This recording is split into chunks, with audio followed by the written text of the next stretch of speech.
Welcome to Samba Samba. Enjoy the video. In this video, I will explain how to learn salsa alone. First, stand with your feet together and shift your weight from one foot to the other, feeling the rhythm. Practice the basic step by stepping forward with your left foot, then bringing it back, and then stepping back with your right foot. Remember to count 1, 2, 3, and 5, 6, 7 to internalize the timing. This foundational movement is crucial for building confidence and coordination.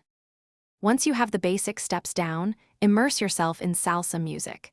Pay close attention to the instruments and the overall rhythm. Start incorporating hip movement by bending your knees and allowing your hips to naturally sway with each step. Practice body rolls, starting from your chest and moving down to your hips to develop a more fluid and expressive style. This will make your dancing look more authentic and engaging.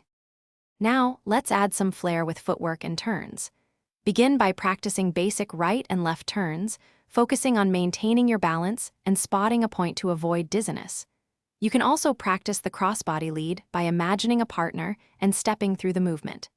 Ensure your foot placement is precise and your weight transfer is smooth.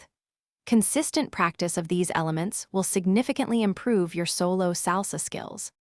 To truly master salsa alone, consistent practice is key.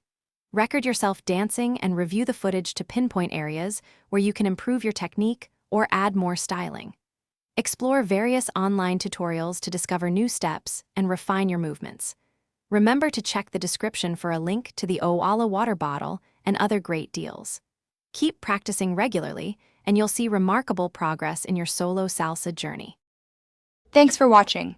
Consider subscribing if we helped you.